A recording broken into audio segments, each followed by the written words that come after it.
बच्चों, पिछली कक्षा में जो पाठ हमने शुरू किया था उसे आगे बढ़ाते हैं।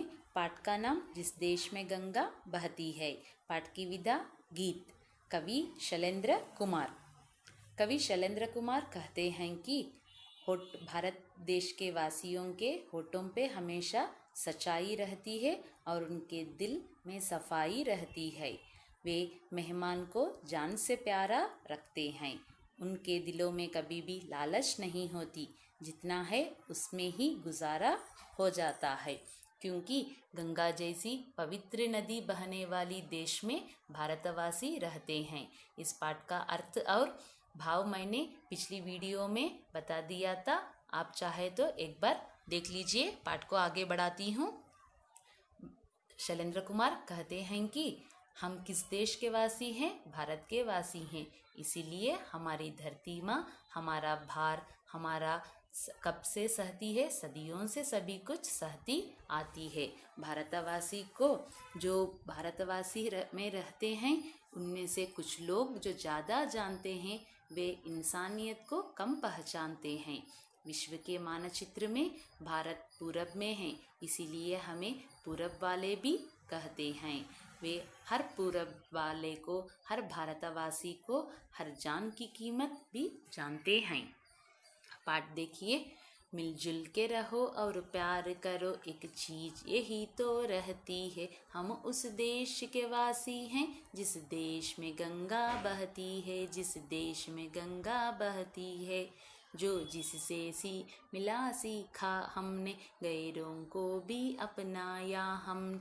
मतलब के लिए अंधे होकर रोटी को नहीं पूजा हमने, रोटी को नहीं पूजा हमने। कवि शैलेंद्र कुमार इस पद्य में कहते हैं कि भारतवासी के लोग जिससे भी मिलते हैं, जिससे भी सीखते हैं, कुछ ना कुछ सीख लेते हैं। और वे कहते हैं कि भारत देश में अलग अलग जाति के लोग, अलग अलग धर्म के लोग रहते हैं। वे सब किस तरह से रहते हैं? मिलजुल कर रहकर आपस में भाईचारा और प्यार बढ़ाते हैं, क्योंकि वे गैरों को भी अपना लेते हैं। मतलब के लिए अंधे होकर रोटी को नहीं पूजा। यहाँ पर मतलब का अर्थ है स्वार्थ। रोटी का मतलब है पैसा। मतलब के लिए अंधे होकर, उनके स्वार्थ के लिए वे ज़्यादा का ग्रीडी लालच नहीं रखते। जितना भी मिलता है उसमें ही वे खुश हो जाते हैं। दूसरा पद देखिए। अब हम तो क्या सारी दुनिया से कहती है, हम उस देश के वासी हैं जिस देश में गंगा बहती है, जिस देश में गंगा बहती है। होठों पे सच्चाई रहती है, जहाँ दिल में सफाई रहती है। हम उस देश के वासी हैं जिस देश में गंगा बहती है, जिस देश में गंगा बहती है। कवि शैलेंद्र कुमार इस पद में बताते हैं कि हम अब तो क्या सारी दुनिया से कहती है। अब सिर्फ हम ही नहीं, सारी दुनिया से कहती है। क्या कहती है?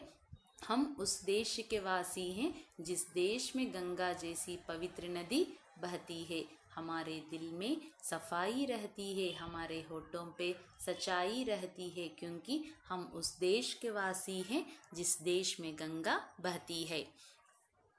पांचवा का पद्य का शब्दार्थ और भावार्थ देख लीजिए। मिलजुल कर, मिलकर, चीज वस्तु। भावार्थ, हमारे पवित्र भारत देश में समानता की भावना बनी हुई है। संसार में कई न मिलने वाली अनेकता में एकता की भावना सिर्फ भारत में नजर आती है। बिना किसी भेदभाव के सब प्रेम से मिलजुल कर रहने की महान स्थिति सिर्फ भारत में ही है। दूसरा पद का अर्थ देखिए। सीखना, ज्ञान प्राप्त करना, गैर पराया, अपनाना, स्वीकार करना, मतलब स्वार्थ, अंधे होना, नेत्रहीन होना। भारतवासी जन्म से ही जिज्ञासु हैं, इसीलिए सभी लोगों से कुछ ना कुछ यहाँ के लोगों ने सीख लिया है। अंग्रेज चाहे जैसे दिल वाले हो, उनको भी हमने तहे दिल से अपनाया है। हम तो निस्वार्थ गुण वाले ठहरे हैं, इसीलिए अपने स्वार्थ या भलाई के लिए किसी की हानि नहीं की है। सारा समस्त दुनिया, विश्व, जग, संसार, जिस देश में पवित्र गंगा नदी बहती है, हम उस देश के रहने वाले हैं। भारत देश और उसकी जनता का महत्व सारी दुनिया जानती है। सब भारतवासी सिर्फ भारत के ही नहीं, सारे विश्व के हैं।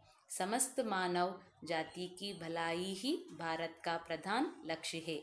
यह है आपके सारे पदों का शब्द और भावार्थ। अगली कक्षा में अगले पाठ से मिलेंगे। धन्यवाद।